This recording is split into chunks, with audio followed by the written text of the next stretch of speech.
Hello, everyone. NaMuMyoHoRenGeKyo. Thank you so much for being here. Uh, this next Go Show is titled The Good Medicine for All Ills. And this touches on something that, on one hand, can seem pretty straightforward, but on another, um, when it comes to medicine and the allusion to health, we think, of course, we're samsaric beings. We relate everything to our bodies, right? So when it comes to medicine, we think of sickness. And certainly Buddhism is, in its first forays, in its first Four Noble Truths, is a discussion about liberating ourselves from the sufferings of birth, sickness, old age, death. It's all physical stuff, right? And then Buddhism is about the mind, the attitude, the intent in the mind.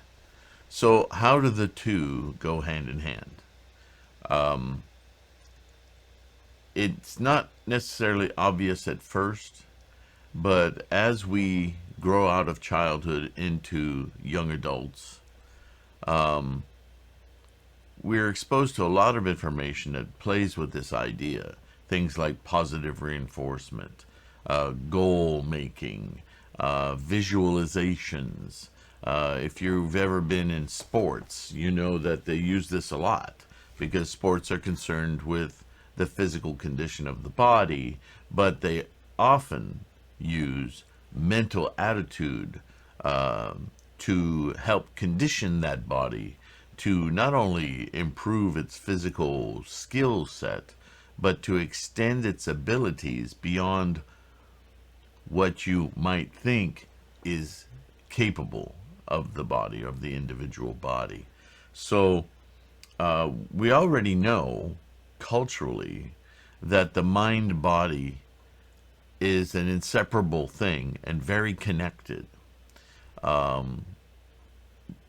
This is not only in sports, this happens in anything from test taking to all the way to, probably the most deadly thing other than epidemics is cancer. And a lot of treatment of cancer patients is about keeping their spirits high, right? That's a mental thing. And so, how do we control our physical bodies with our mental, quote, spiritual identity, thinking, our attitudes? And as we condition our minds through NaMuMyoHoRenGeKyo, trying to set our minds on our highest potential, our Buddha nature, within the realm of understanding Buddhahood or Bodhisattva, our mental attitude is one of positive, life affirming states of consciousness. And so you could describe the idea of awakening to stay in that state of consciousness while the cells are stem cells, while they're deciding or learning from our DNA and our genetics what cells need to be replaced in our bodies. This is constantly happening, right? We're constantly in a state of renewal, right? It's been long said in medical jargon, but in medical circles, from the layman on up to in-depth biological investigation, that the human body is in fact pretty much completely replaced by new cells every 7 years. Now, some are replaced quicker than others, less than 7 years, but even to the most seldom replaced or replenished cells in the body, all cells in the body have been renewed in a 7 year period, which lends more credence to our physical understanding and our mental understanding that we, I, self, is not a static thing, that we're constantly changing cell by cell, moment to moment, let alone our mind, right? So when we read in Buddhism and in the Gosho statements like good medicine for all ills, in the Lotus Sutra there are chapters about the great physician with his three sons and changing poison into medicine and so on and so forth. This analogy is used a lot. And the idea is that the mental condition we're in promotes a better physical outcome.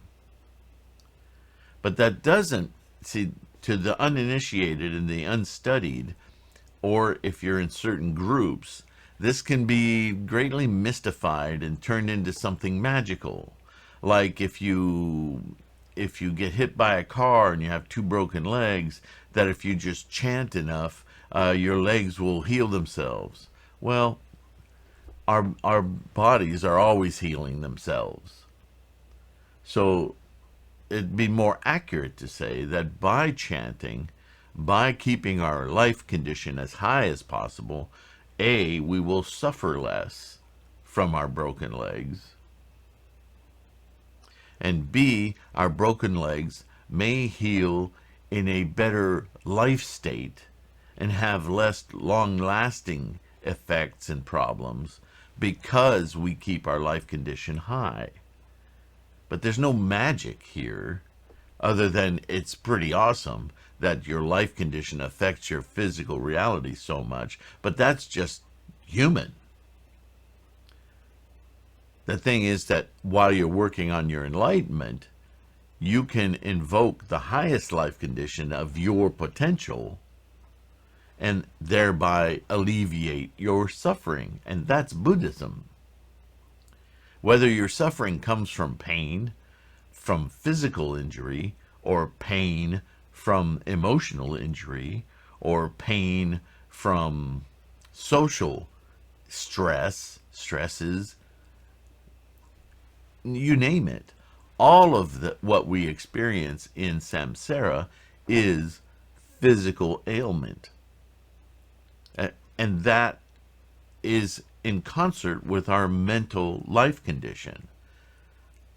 So if ask anyone who's been clinically depressed, I don't mean just feeling bummed out, but even then, when you're feeling really, really low, not clinically diagnosed as depressed, you don't digest food as well.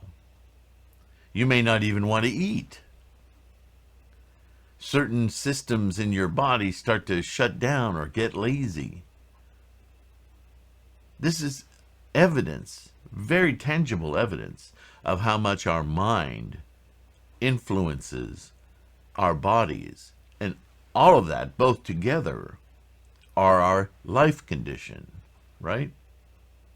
And if we make causes that affect more than just ourselves, in other words, we endeavor to campaign against unjust law or help others on a large scale, our existence, whether it's through our name, our naming convention, or the maybe legal bills that we write, or whatever evidence we make physically of our influence, that gets known beyond our circle of people that we interact with. This is an influence born of our efforts, good or bad, really. Right? Why do you know the names of horrendous serial killers in the country from history? Because of the horrendous acts they did. Why do we know the presidents of a country for decades prior to our even being born? Because of the history, the impact they had and they've ended up in publications and so on and so forth, right? If you don't think that's true, look at a dollar bill or any currency. So that leads us right into this Gosho. So obviously, as we study, especially Nichiren, but Lotus Sutra, when we're talking about good medicine, we're talking about NaMuMyoHoRenGeKyo, right? We're talking about the law of Buddhahood, the law of what it looks like, sounds like, feels like to be enlightened, what our minds aspire for clarity to be removed, liberated from those ideas, thoughts that create suffering. Because we manifest thought, 3,000 realms in each thought moment. It's impossible to separate life from thought. If we think samsarically, we think that life is because there's a body. Look at the argument over abortion. When is a fetus a life? As Buddhists, we know that the life was prior to the fetus, that the fetus is a result of karmic Ichinen Sanzen, 3,000 realms, that the fetus is a manifestation of a life that's looking to instantiate and experience itself. It doesn't grow inside the fetus. The fetus is an effect of the cause. Let that sink in.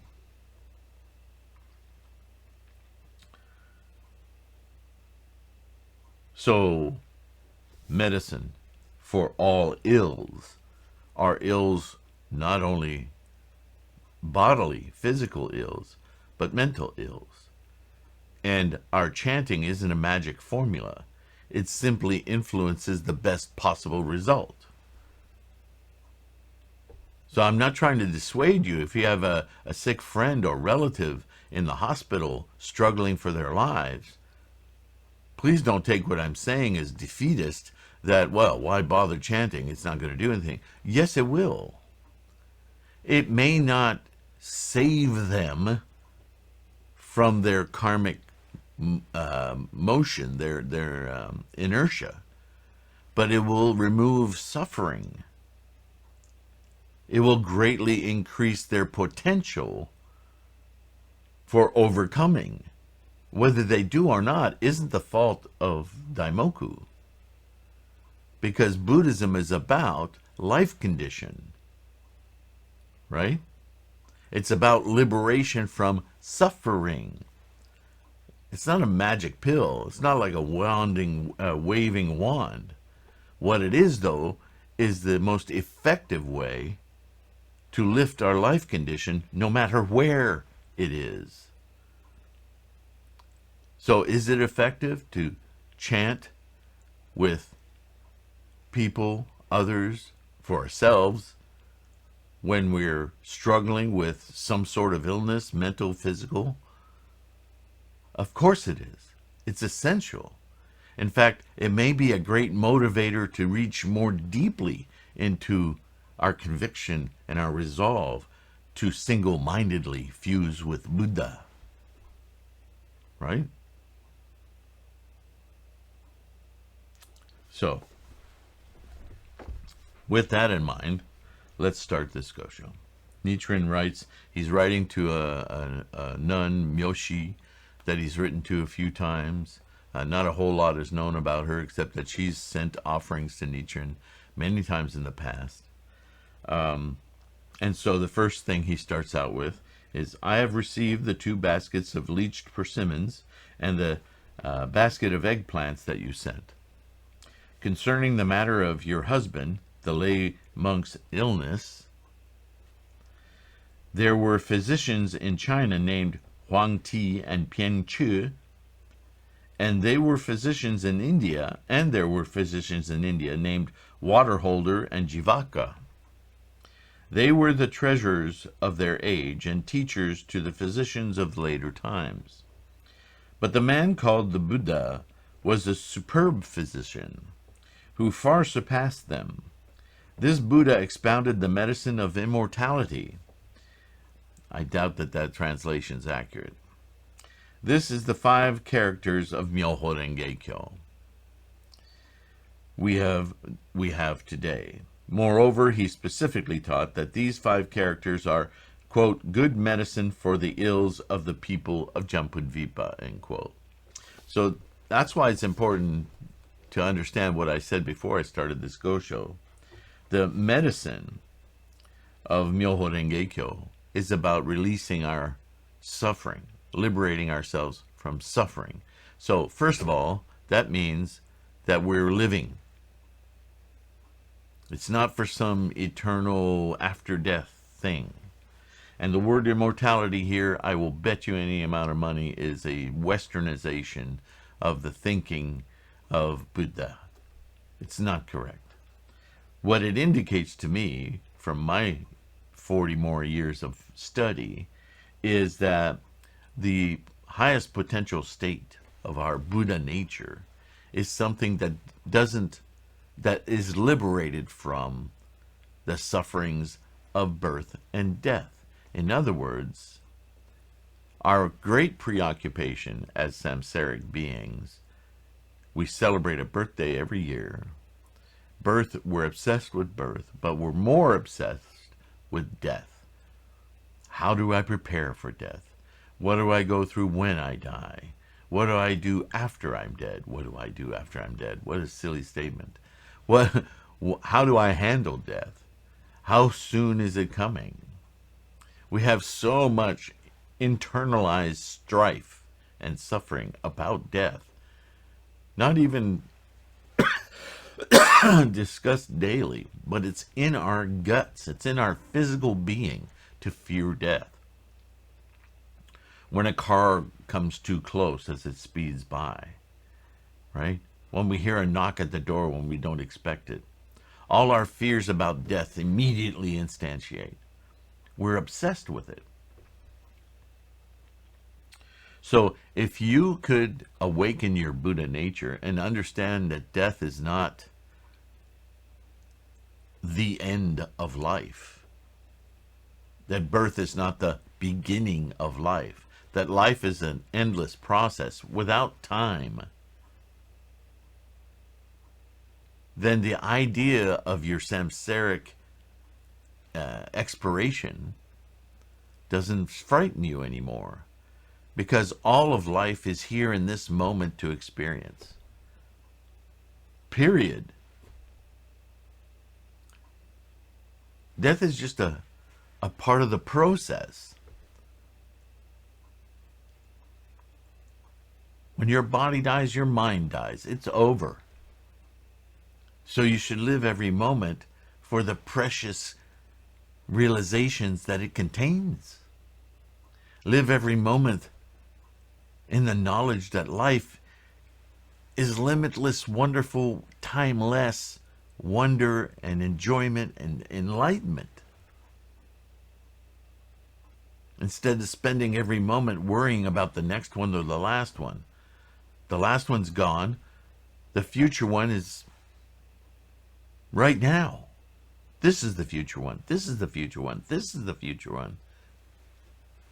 Right? Be Buddha in this moment. That's all that matters. The Buddha, so that's, in a way, you could translate that as immortality, but that's not a good word. Especially in the West, I think we read that word immortality as taking us away from this moment and obsessing about all the others that are irrelevant. So I think I'm going to go open this document and try to find a better word for that. But anyway, this is the 5 characters of NaMuMyoHoRenGeKyo we have today. Moreover, he specifically thought that these 5 characters are the good medicine for all ills of the people of Jambudvipa. Of course. The lay monk is a man of Japan, which lies within Jambudvipa. And furthermore, he suffers from bodily illness. So there he is, identifying exactly what I keep repeating. Bodily illness. The sutra passage about good medicine for illness is clear. In addition, this Sutra of the Lotus is the greatest medicine. When a wicked ruler named King Viruddhaka killed more than 500 women of the Buddhist clan, the Buddha sent Ananda to Eagle Peak for the blue lotus flowers that he then touched to the bodies of the women, who were restored to life and after 7 days were reborn in the heaven of the 33 deities. Because the flower known as the lotus is a flower possessing such excellent virtue, the Buddha likened it to the wonderful and difficult to understand law. Now that's a very, very fanciful story. But again, if you remember that Buddhism is about the mind and life condition, we're not dealing with a sprawl of dead women that we touch with petals of a flower and they suddenly, what's the Western term? Not enunciate. Gosh darn it. Anyway, resurrect. That's the word. No, that's not what this story is about. If you read the entire story, you'll see that, again, in terms of life condition, these women were poisoned with obsessing about death.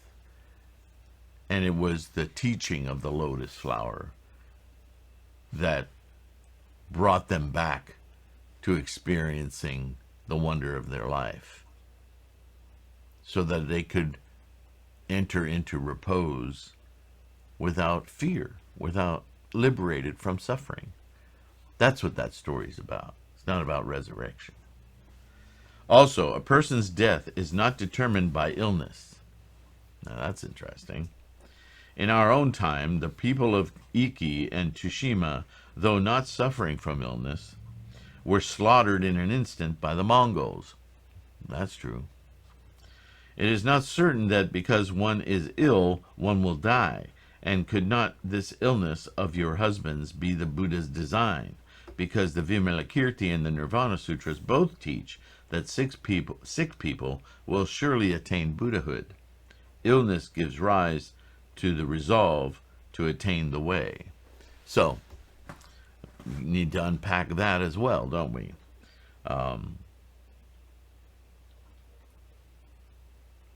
In the terms of bodily illness, which Nichiren already stated, this is what he's talking about. The people of Iki and Tsushima were murdered by the Mongols, many of whom were perfectly healthy, right? So bodily illness, or illness in the form of the body, is not necessarily what kills you. Can you see the statement right behind that that's being unsaid?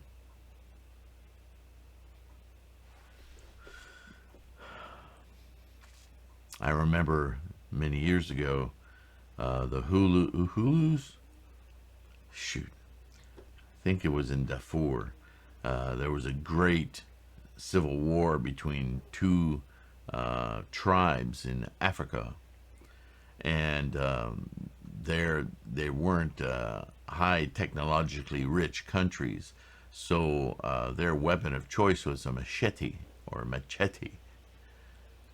And about 700,000 people were slaughtered with machetes, their severed bodies thrown into a river, poisoning the river for years. That brutality, that's this modern world, that brutality. Those people weren't sick in body, but I would venture to say that there was a lot of mental illness going on there. Simply, you can't murder someone without having mental illness. Think about illness as intent and attitude. If your intent and attitude is that sick that you would commit murder, I don't mean self-defense, I mean war, this kind of disease. This is not bodily, this is mental.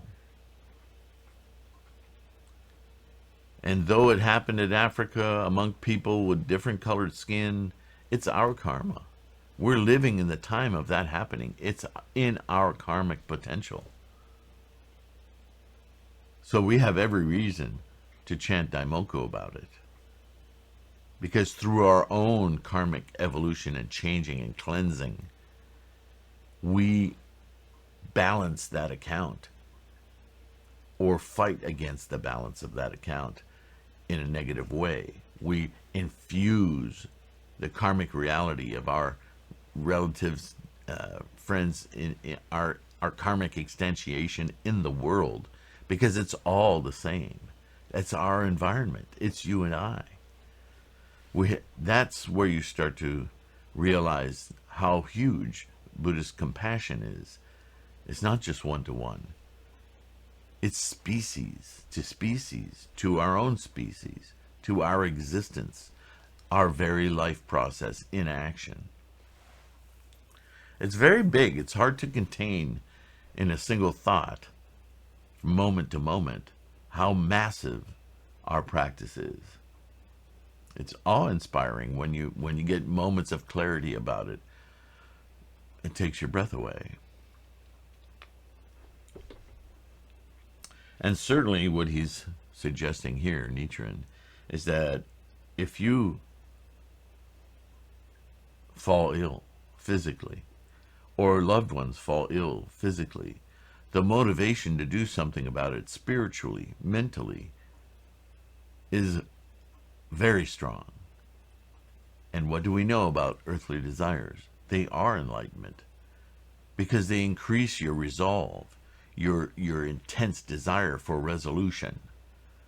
And that intensity itself is the depth of your resolve and your conviction. That is what will awaken your Buddha nature, and by extension, your environment, which is your Buddha nature. That's how this practice works. Among all diseases, the Buddha worried that the 5 cardinal sins, incorrigible disbelief, and slander of the law, were especially grave ones. Why? Because those are all mental.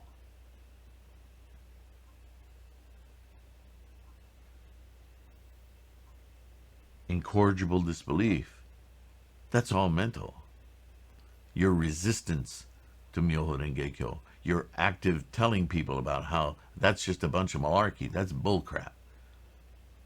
That kind of cause making, even if it's just in your mind, that's the most damaging illness of all, because you're cutting yourself off from your Buddha nature. Nothing will make you sicker. Without a single exception, the people of Japan today are afflicted with the most serious of all illnesses, the grave illness of major slander. Right? Because at that time, Japan, with all of its Nembutsu and True Word and Pure Land, all actively slandering the Lotus Sutra as irrelevant and unneeded, ridiculing it, working adamantly against NaMuMyoHoRenGeKyo. What are you doing? Right? Look at the physician's story about his 3 sons. 2 of them took the good medicine, but the one was too far gone. I refer to the followers of the Zen, Nembutsu, and Precept schools, and to the True Word teachers. So exactly what I was just saying. Because their illness is so serious, neither do they recognize it in themselves, nor are others aware of it. And because this illness worsens, warriors from throughout the 4 seas will attack at any moment, and the ruler, his ministers, and the common people will all sink into the sea. To see this before one's very eyes is indeed a painful thing.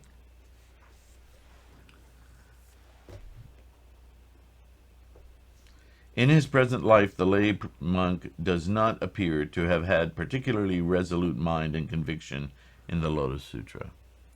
But due to the workings of his karma from the past, he has sunk into this long illness and now seeks the way day and night without cease.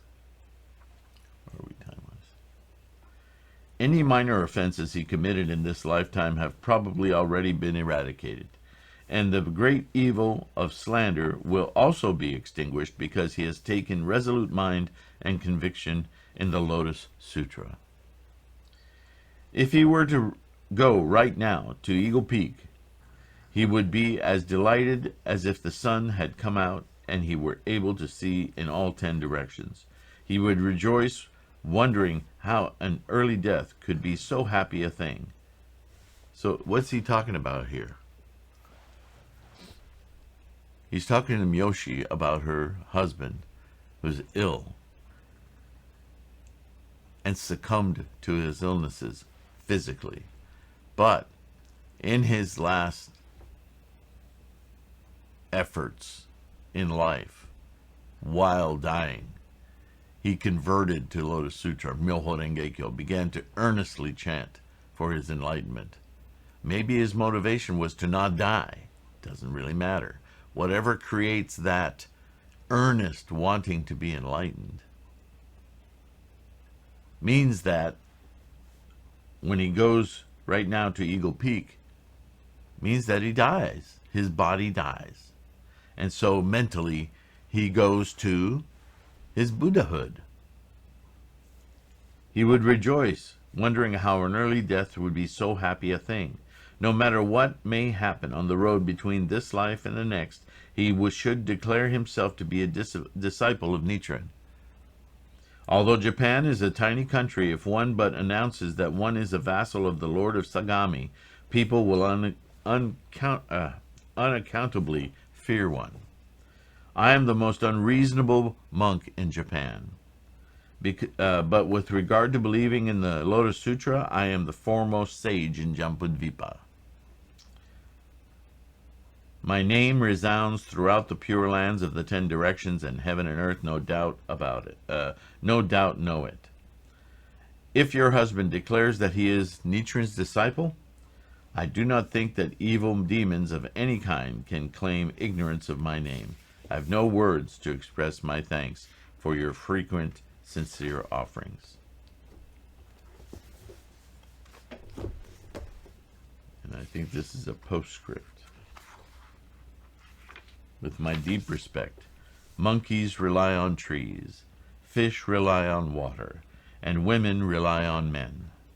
Being loath to part from your husband, you shaved off your hair and dyed your sleeves black, thinking, quote, how could the Buddhas of the 10 directions possibly not feel compassion for me, end quote, and, quote, how could the Lotus Sutra ever abandon me, end quote. Rely on them. Rely on them. So he's giving the nun Myoshi the most encouragement he can to, first of all, understand that even though her husband was not a follower of Nichiren's for most of his life, that on his deathbed, if he really resolves NaMuMyoHoRenGeKyo to be a follower of Nichiren's doctrine of the Lotus Sutra, that not only will he, in his own mind, reach his Buddha awareness, his life condition that will transcend any kind of bodily pain or illness that he feels, his mental illness will disappear, and he will calmly enter into nirvana, where nirvana is the death of the body and a moment's clarity as the mind dies as well, instead of carrying suffering into the balance. But he leaves a wife behind. What is she to do? How is she supposed to see this? So Nichiren encourages her that if her husband declares himself a disciple of Nichiren's, in other words, dedicates himself to his enlightenment, NaMuMyoHoRenGeKyo, in earnest, then the part of him that survives in her karma after his bodily and mental death will be relieved, will be cleansed of this karmic disease of suffering, and her life will be supported by that. Her life experience will be greatly alleviated of suffering, liberated. Her own enlightenment will be greatly bolstered by her continued practice. That's really an amazing statement,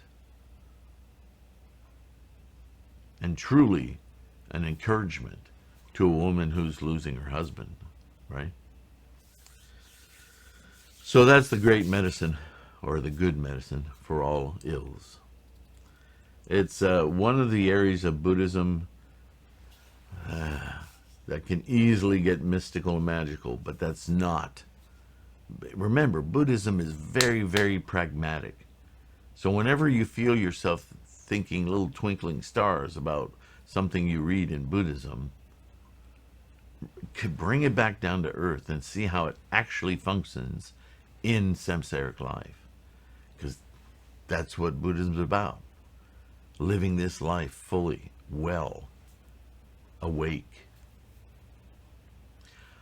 I hope you got something out of that. My own experience probably filters into, of course it filters into these discussions. Losing my sister when she was 25 years old to leukemia. My aunt died of spinal cancer. I mean, we've all experienced loss and death around us, and that is the way it will continue. That's the nature of our species, right? We instantiate, we experience samsara, we leave samsara. That's what we do. Buddhism is about that period of time when we're conscious of it and how to handle our consciousness to expunge the most wonderful experience out of this opportunity of being an experiential being, right? NaMuMyoHoRenGeKyo, thank you for being here. I appreciate all of you tremendously, and I'm so proud of your practice. Our Sangha keeps growing little by little, and that's very satisfying to me. But you know, even if it's just one of you that really, out of these videos and these discussions, you attain this immovable force, this immovable resolve, NaMuMyoHoRenGeKyo, then my life has been a successful life. So thank you for that opportunity, okay? And we'll see you in the next one. Take care of your health. Be kind. NaMuMyoHoRenGeKyo.